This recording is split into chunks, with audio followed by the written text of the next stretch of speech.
உள்ளாட்சி அரசு செய்தியால் இணைவோம். வணக்கம். உள்ளாட்சி அரசு செய்திகள் வாசிப்பவர் ரேவதி. கோவை மாவட்ட திமுக பொதுக்குழு உறுப்பினர் மூமாசா முருகன் கைது. கார்த்திக் எம்எல்ஏ கடும் கண்டனம்.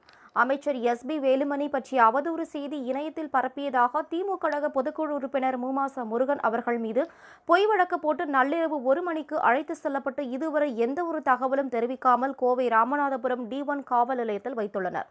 அதிமுகவினர் மிகவும் கீழ்த்தரமாக கேவலமான முறையில் கழகத்தை பற்றியும் வன்முறையை தூண்டும் வகையிலும் தெருமுனை பிரச்சாரம் செய்து வருவது சம்பந்தமாக எந்த நடவடிக்கையும் எடுக்காத காவல்துறையினர் உள்ளாட்சித்துறை அமைச்சர் எஸ்பி வேலுமணியின் ஏவல் துறையாக மாறி கழக உடன்பிறப்பை பொய் வழக்கு புனைந்து கைது செய்ததை வன்மையாக கண்டிக்கிறேன்.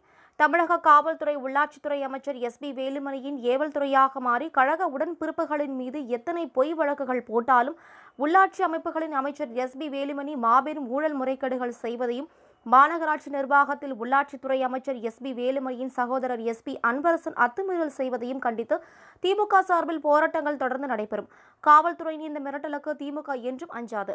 வழக்கை சட்ட ரீதியாக சந்தித்து ஊழலில் திக்குமுக்காடி கொண்டிருக்கும் இந்த அரசை தோலுரித்து காட்டுவோம். கார்த்திக் எம்எல்ஏ மாவட்ட பொறுப்பாளர், கோவை மாநகர் கிழக்கு மாவட்டம், திமுக.